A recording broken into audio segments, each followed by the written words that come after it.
Hello, everyone. Ian here at NAB 2019, and I am with Jacob from Lightbridge. Jacob, you have reflectors, but saying that to you doesn't really do justice to what your technology does. You want to explain what these do? Sure. It's a key light system, basically. So makes the best use of the reflectors to make a really natural looking key light. And the reflectors help you to increase the way the light travels, so you have less fall off. And that basically gives you a completely new dimension of how to light your rooms.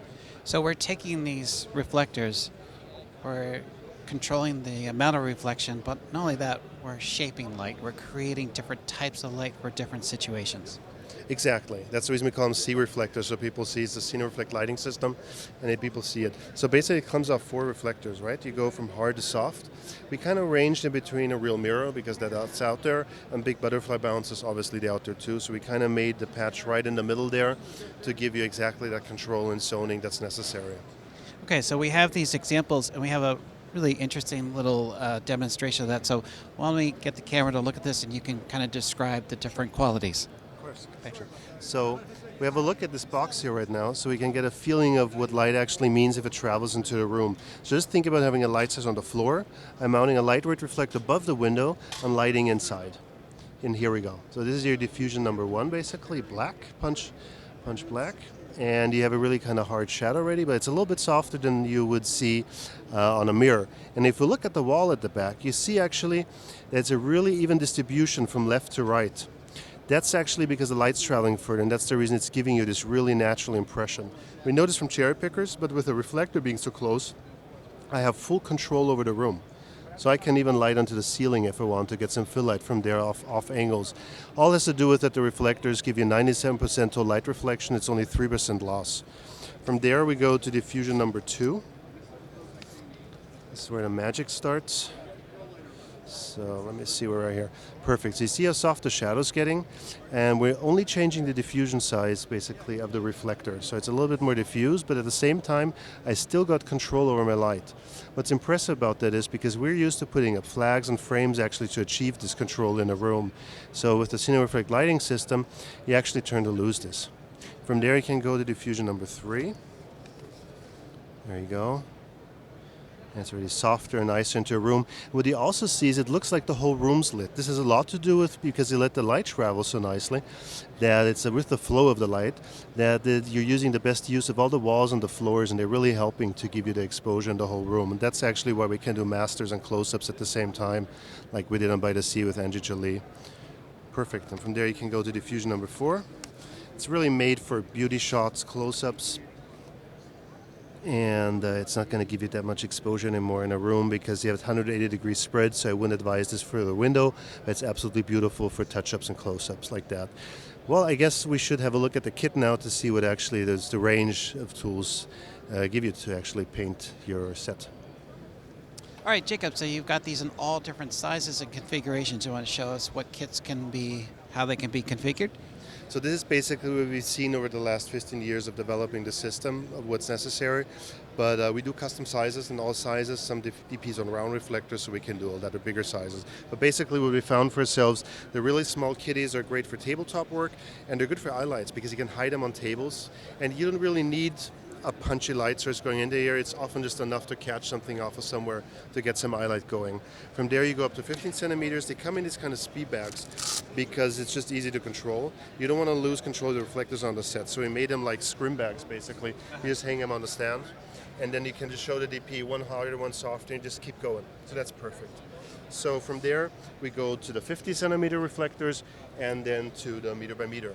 I'll show you something first on the small ones. We made this speed rail at the back because you run into situations where you say that you want to need mounting, you have to do it fast, but it has to be secure at the same time. So we made this C-wheel here, has an easy access point, and then you just go in here, slide in, and fix it, and off you go. The thing is, because I'm a gaffer, so I have the feeling I'm selling to colleagues. So I don't want to have stuff on the set that doesn't work, so I don't want to have anything for that too. So everything went through university testing. It went through storm warning number 1. We put in a wind channel because we want to keep them up longer than rags, obviously, to shoe. Yeah. We put them underwater, snow, rain, ice, there's the whole thing. And also 3G force, which is kind of nice because if you mount them on process trailers, It's really nice to catch in the nighttime sodium vapor light, or even when you're passing daytime by trees. It's absolutely in sync with what you're doing. We haven't seen this before. It's really cool. So this system here really holds this. And if you're on the stand, for example, and you're tilting down, you go against the stand. It's no worries, no extra tool needed. You go down and you got a new pivoting point. So it's all made for guys to work on the set. Yeah. And I see on the 1 meter frame here, you've got some special adjustments or tools for adjusting. It's also working on the set. So there's 3 basic things about the difference between our standard reflectors that we know out there. One is it's all got round corners. So when you put them inside, no more tennis balls necessary, nobody can hurt each other. It's all human friendly, the whole thing. The second thing that we did is we made a special friction system in here, because you've got holes here, you see, you can put sash into, so when you go up on a stand, you can mount it. And we notice all the time, you go up and then it works for a couple of times and suddenly it goes loose, and then you have to take the whole stand down again. It's not necessary here. With the friction system, this can go the whole day like this, and it just won't open. And the third thing that's important is, you see there's a small level that comes off of here. So when you put them into trucks, because obviously the reflectors are often near the section where you have all the gels, so you need to slide them in and out. So this actually can wear off. It's a cheap replaceable part, and then you just replace it and you go from there. It's really rugged. You can use off speed rail systems off here to mount them, to rig them. It's all good. Okay, we're going to go take a look at one more lighting setup that Jacob's done. Shows a unique feature of these reflectors. All right, so I wanted to have you guys check out a lighting setup that we're standing in and notice the soft diffused lighting and the shadows, and also notice how the light is now fading off nicely. Jacob, you want to describe how this is being lit? Sure, because we're looking at this BBNS sign here. Here above are 2 compact beams. They're lighting into the reflector. And if you look at the back, you actually got 2 shadows, obviously 2 lights. The interesting thing is, if you check out the shadow here, it's soft and there's only one more shadow. And even if you go closer, it's still one shadow. We're just mixing in with the standard lights here. So what's happening here is what the C-Reflector does, it diffuses the light to a certain grade, so you can actually use multiple sources to get different angles. And what's also happening is that the feathering is really nice. So we use it a lot when you're shooting with skylight. And when you're adding the C-Reflectors, actually, it's really blending in beautifully at the same time. So that really works out nice. And also what you can see the setup is how easy it is, how lightweight it is actually to boom something out and to light in from there. And just so people watching this, we have 2 lights. How many watts of those lights hitting that?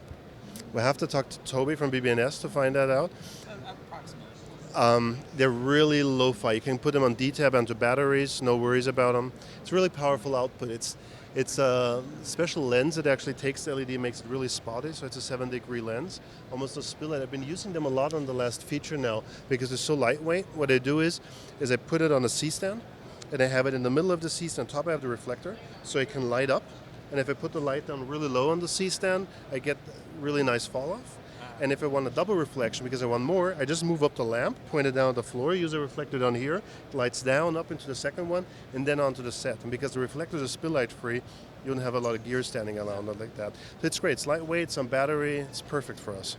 Great. Well, fantastic tools. Jacob, so thank you so much for your time. Thanks for watching. We'll see you again soon.